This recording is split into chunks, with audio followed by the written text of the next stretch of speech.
The hallway outside Evan Red's quarters was quiet. Only the faint hum of the air system and the distant throb of engines broke the stillness. Arden 7 was not a large station, just a tired human outpost floating between the rim worlds, but it was all he had. Evan sat at his desk, surrounded by open panels, spare chips, and the soft blue light of diagnostic screens. He had been working for 14 hours. There was no one else awake in this section.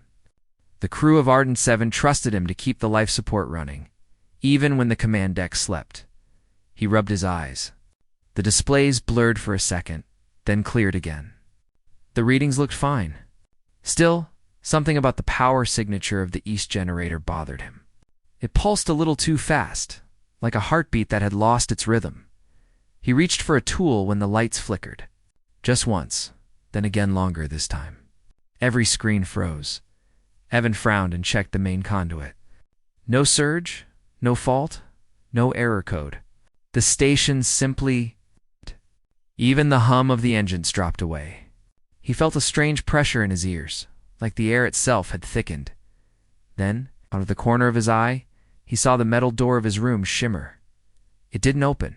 It melted. Lines of silver light traced its edges. And a figure stepped through, as if the solid steel had become liquid for a moment. The light closed behind her, leaving no mark. Evan froze. The intruder was tall and graceful, wearing something that looked half armor, half living skin. Her eyes were pale silver, glowing softly but not unnaturally bright. Her face was calm, almost too calm, as if she expected resistance. She looked human, but not entirely. Her movements were too smooth, her balance too perfect. Evan's hand hovered near the emergency beacon. He could hit it and flood the corridor with guards in less than 10 seconds. But before he moved, she spoke. Evan read. The voice was quiet, musical, and carried a tone that made him stop cold. He stared. How do you know my name? She took one slow step forward. Because you fixed the pulse engines that saved my fleet. He blinked, confused. Your fleet? I've never left this station. You were the engineer who rerouted the plasma lines during the Nebula rescue. What? That mission was classified. Even most of his crew didn't know. He remembered it a transport convoy trapped in radiation storms near Orion. He had worked remote diagnostics from Arden 7, trying to keep their drives from melting down. Officially, the ships were unmanned drones. But he had always suspected otherwise. Evan swallowed. Those ships were empty. Her expression softened, almost a smile. No, they were not. For the first time, he noticed she looked exhausted. Her breathing came shallow, and there was a faint tremor in her hand. Who are you? He asked quietly. She hesitated, as if searching for the right word. A witness, and her knees buckled.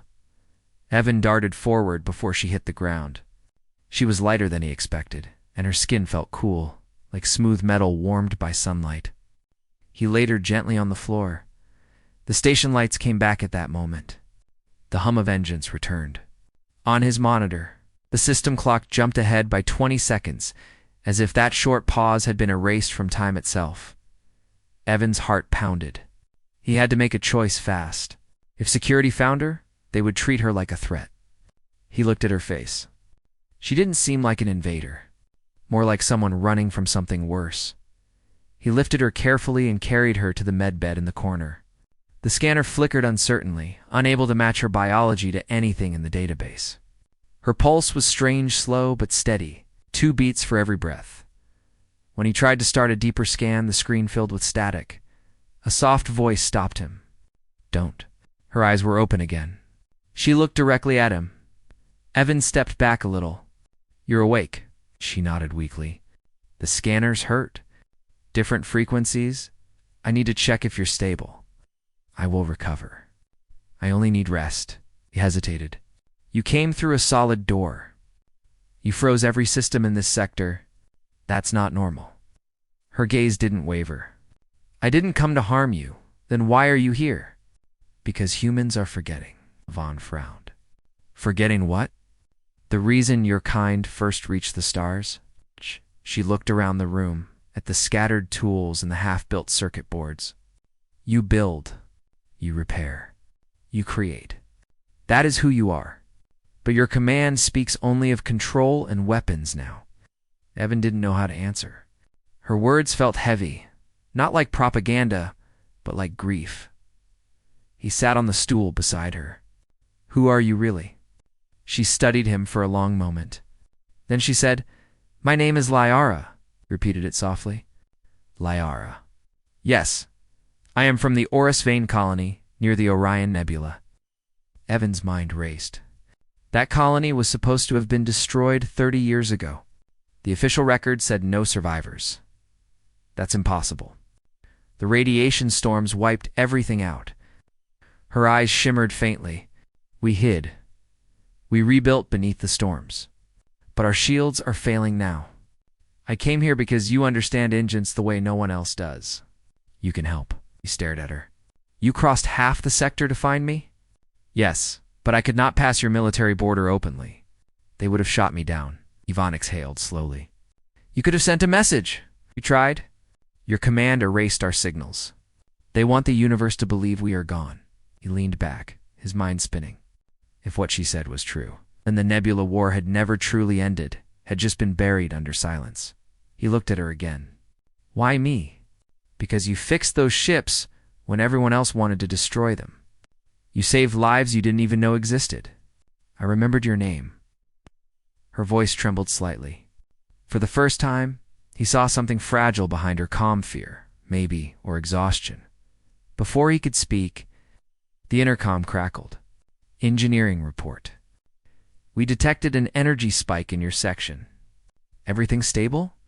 Evan swallowed and pressed the come button. Yes, sir. Just a brief fluctuation. Systems are normal now. Copy that. Keep it that way. Command doesn't like surprises. When the line went silent, Liara watched him closely. They will come. Who? Your command.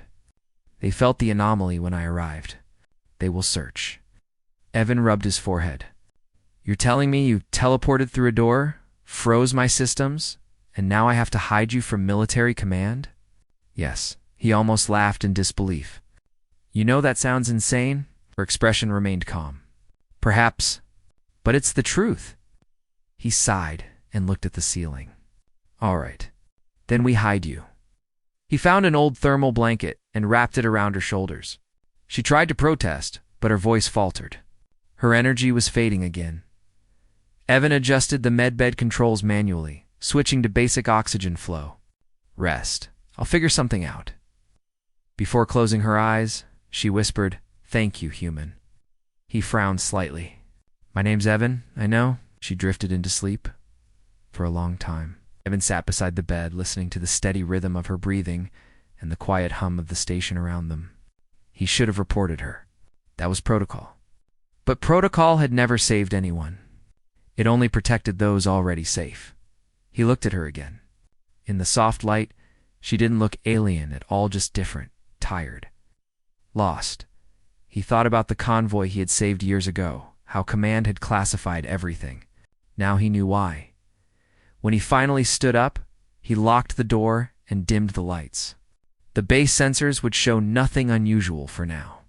But soon, questions would come. He stared at the melted doorway that had sealed itself back into perfect metal. No mark, no burn, no evidence. Yet he could still see the moment in his mind. How she had simply slid through reality, as if space itself had obeyed her. Evan checked the time again. 20 seconds missing. That meant her arrival bent more than metal.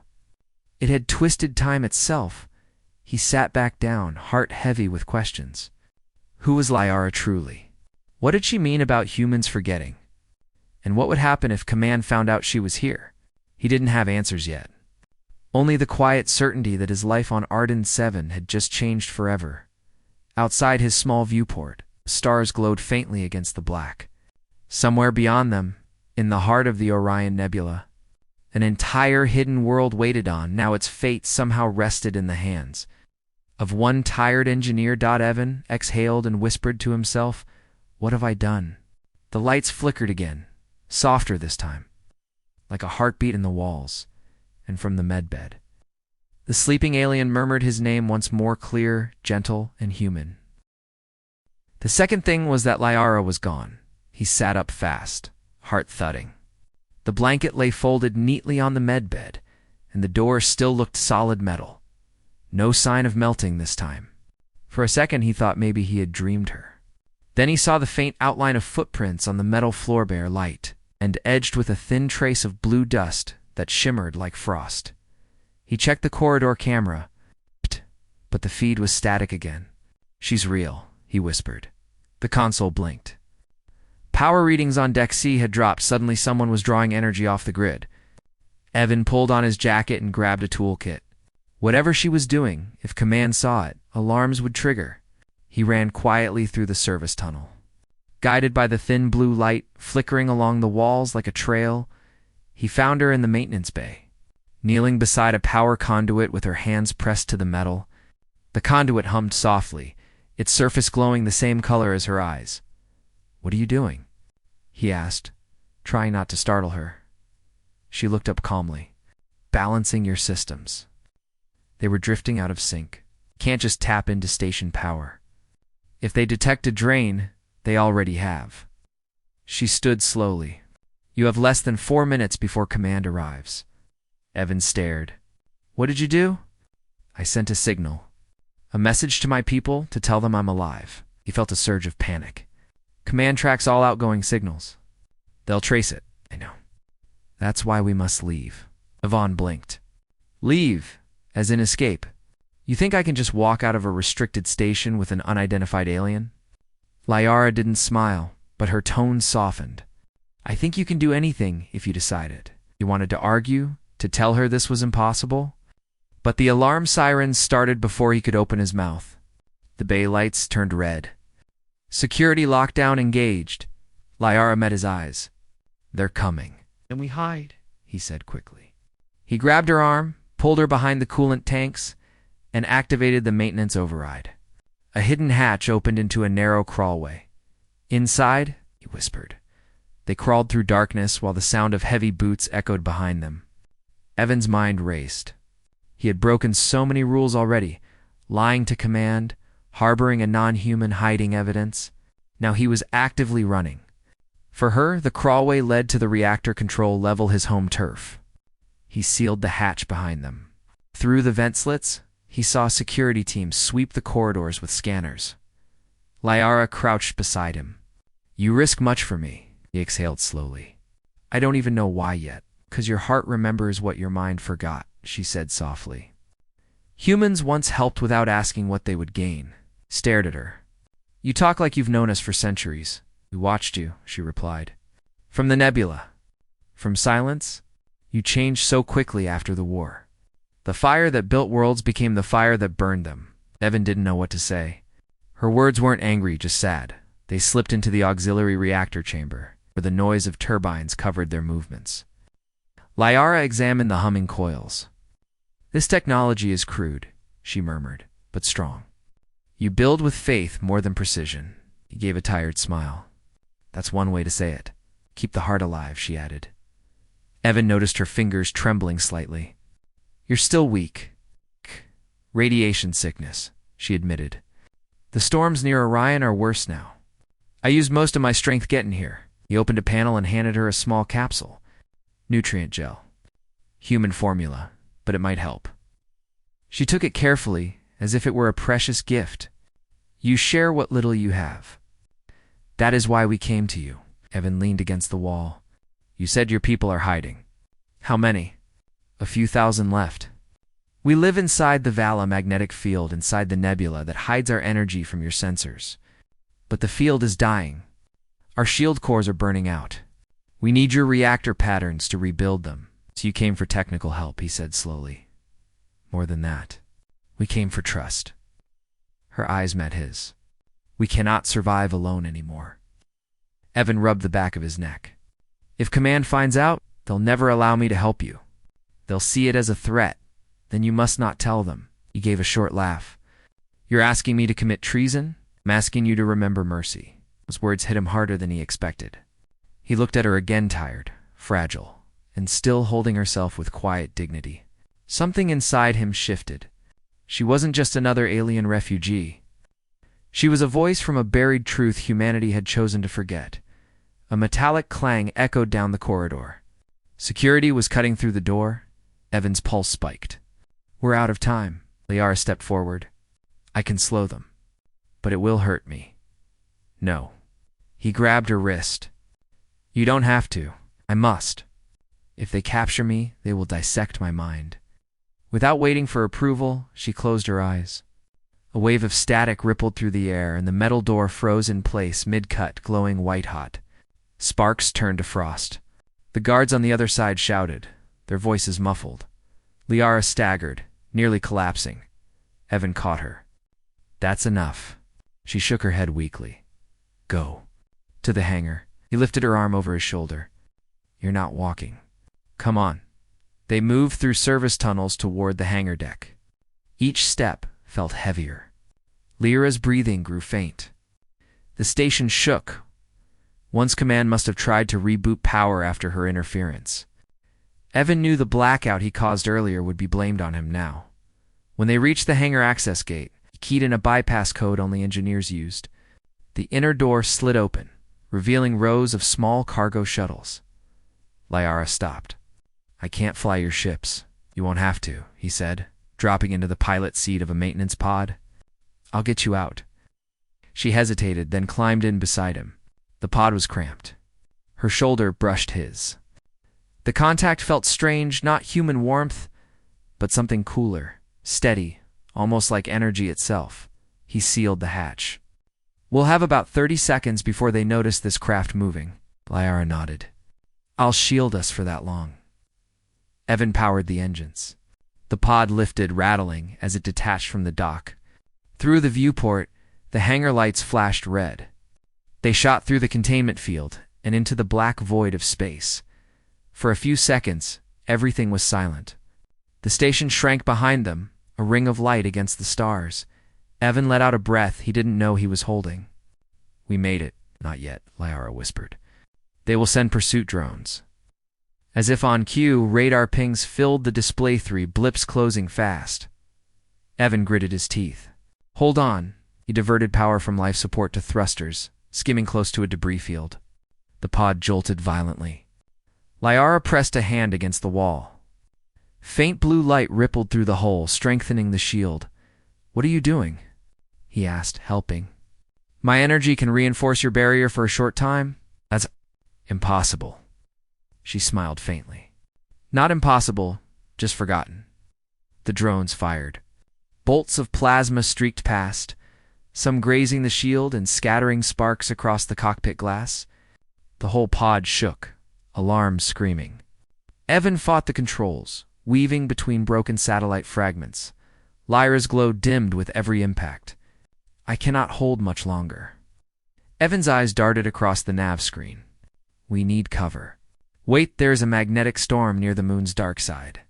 If we enter it, their sensors can't follow. Can you fly through it?" "Probably not," he muttered, "but we don't have a choice." He pushed the throttle forward. The pod plunged into the swirling violet mist.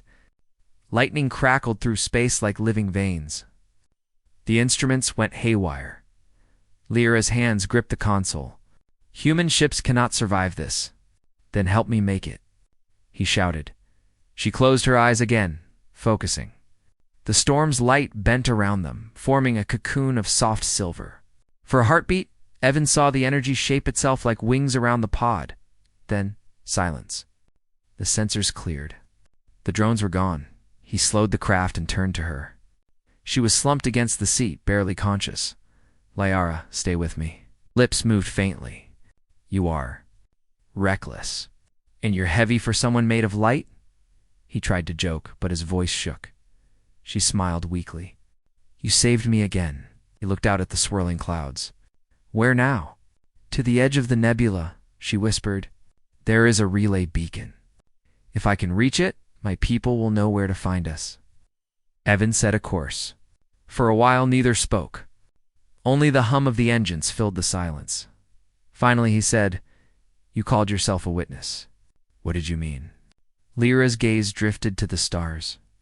I was there when your fleets came. I saw the first human captain refuse to fire on refugees. He risked his ship to escort us to safety. Command erased his name. But we remember. Evan swallowed hard. My grandfather served near Orion during that war. She looked at him. Then perhaps you carry more of him than you know. They sat quietly after that. Through the viewport, the nebula grew brighter, a massive cloud of color and light stretching across space. It looked alive, breathing. Lyra straightened slightly. We are close. The comm panel flickered. Static filled the air. Then a faint voice, musical and echoing, spoke in her language. Lyra's eyes filled with tears. They heard me. Good. But the smile faded as a new signal appeared on the radar, fast and armed. A human cruiser, command vessel Arcturus, had locked onto them. Lyra's expression turned grim.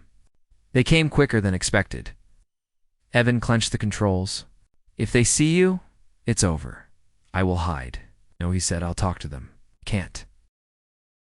The small pod drifted in silence behind the shadow of the asteroid. Evan kept the engines off, watching the bright outline of the human cruiser move slowly across the stars. Its massive hull glowed white and cold, like a ghost. Every few seconds, searchlights swept through the field, searching for movement. Inside the pod, the air was tense. Lyra sat quietly beside him, her breathing shallow, the silver in her eyes dim. The energy she had used to protect them was almost gone. The faint blue glow under her skin flickered like a candle in wind. Evan adjusted the power controls, whispering, if we stay here long enough, maybe they'll think we burned up in the storm. Lyra shook her head slowly. They will not stop. Command fears what I know. He looked at her. Then tell me, what truth are they trying to bury? For a moment, she didn't answer. Her gaze wandered toward the nebula ahead, a vast cloud of violet and gold swirling across the darkness. Then she said quietly, when your fleets came to the Nebula War, we believed humans were saviors. You helped us fight raiders, built our first engines, shared your medicine. But when the Council of Command took power, they changed everything. They ordered the destruction of our colonies and called it defense. The man who refused that order your captain was executed for treason. Evan felt a cold knot form in his chest. So my grandfather really was there. Lyra nodded. He saved thousands. He gave us time to hide. Without him, there would be no Orcs vein. Evan swallowed hard. Command erased him from the records. Even my family never knew what really happened. Now you do, she said softly. And now you carry that truth. He looked at her weak form. We need to get you to your people. That's what matters now. Lyra gave a faint smile. You cannot fly through the veil. It kills unshielded minds. Then you'll guide me. I will try. Evan rerouted what little power was left to the thrusters. The engines whispered to life. The pod slipped out from behind the asteroid and glided toward the nebula's edge. Lightning flickered inside the clouds, painting their faces in blue and gold. The cruiser behind them didn't stay fooled for long. Radar pinged again, closer this time. Evan gritted his teeth. They found us. Lyra closed her eyes, whispering something in her language. The pod's outer shell shimmered for a moment, bending light around them. I can hide us for a short time, she said, voice thin. But my strength fades. How far to the beacon? Evan asked. 2,000 clicks. Near the heart of the storm? He adjusted the navigation manually. Then we go through. The ship shook as they entered the outer veil. The nebula wasn't just gas, it was alive with electromagnetic fury. Every particle carried a charge strong enough to fry human instruments. But Lyra's energy shield bent the waves, turning chaos into ripples. Inside, the light was beautiful. The clouds swirled like oceans of color, golden arcs twisting through endless blue. For a moment, Evan forgot the danger. It was like flying inside a living sunrise. Lyra looked at him. Do you see now? This is our home. The light protects us. It's incredible, he whispered. She smiled faintly. It was once shared with your kind. They flew deeper until the sensors finally picked up something solid, a faint structure ahead. The beacon. A spire of crystal, floating alone in the glowing storm, pulsing with slow light. Evan felt relief wash through him. We made it. But then, behind them, the radar flared again. The cruiser had followed. How? He muttered. They can't survive in here. Use your technology, Liara said bitterly. They copied it from us long ago.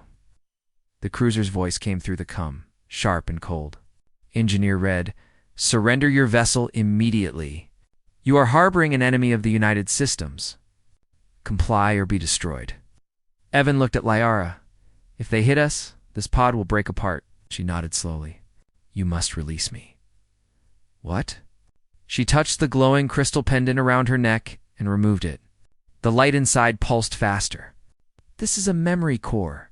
It holds everything our history, our proof. Give it to your people if I fail." Evan shook his head. "I'm not letting you die." Lyra's voice was calm. "If I stay, both of us die. If I go, my people live. That is the choice." He looked at her helplessly. "There has to be another way. There always is," she said softly. "But sometimes, the right path costs more." Before he could stop her, she pressed her hand to the pod's wall. The metal rippled under her touch like water. Her body began to glow, dissolving into streams of silver light. "Liara, wait." She smiled faintly. "Do not fear," Evan read. "You reminded us what it means to be human." Then she was gaunt, transformed into a wave of light that surged out into space. Streaking straight toward the approaching cruiser, Evan shouted after her. But there was only silence. Outside, the cruiser's weapons powered up. But just as they fired, a brilliant explosion of blue light erupted between them and the pod. The shockwave tore through the void without heat or fire, only a blinding flash of energy. When it faded, the cruiser was drifting, helplessly, its engines dead, its systems silent. The nebula swallowed it whole. Evan's pod spun from the blast, alarms screaming. He struggled to stabilize the controls. Static filled the comms. When the sensors cleared, the beacon glowed brighter than before alive, pulsing like a heart. He whispered, "Liara." The beacon responded with a single burst of signal, a code repeating in steady rhythm. Evan recognized it, her voice pattern. She had merged with the energy of her world, using herself to restore the veil. He stared, tears stinging his eyes. "You did it." He opened his hand. The crystal pendant glowed faintly, its light soft and alive. He could almost feel her presence within it, quiet and warm. Evan set a course back toward the edge of the nebula. The storm parted around him, no longer violent but guiding, as if the nebula itself knew where he needed to go. Hours later, his pod drifted into open space again. The stars looked different, now sharper, closer. He sent a weak transmission to Ardent 7. "This is Engineer Red," he said. "Pod recovered. System stable. Returning home." No one replied. Maybe Command had lost contact. Maybe they were afraid. It didn't matter. He leaned back and looked at the pendant again. The blue glow pulsed softly in time with his heartbeat. He thought about her words, humans forgetting who they were, and realized she had given him more than truth. She had given him purpose. When he reached the station, everything was chaos. Security ships swarmed the docks. Officers rushed him with scanners, demanding explanations. Evan said little. He handed over the black box from the pod and told them the cruiser had been lost in the storm. He didn't mention Liara or what she had done in the days that followed. He returned to his workshop. The hum of the reactors felt different now. When he looked at the stars outside the viewport, he no longer saw cold space. He saw living light, colors that once belonged to her people. Sometimes he thought he heard her voice in the static hum of the engines, calm and gentle, whispering his name. One night, unable to sleep, he activated the crystal. The holographic projection that appeared above his desk took his breath away. Liara stood there, smiling. She looked whole again, wrapped in soft light. "Evan," her voice said, "if you are seeing this, it means I succeeded. The veil is alive again.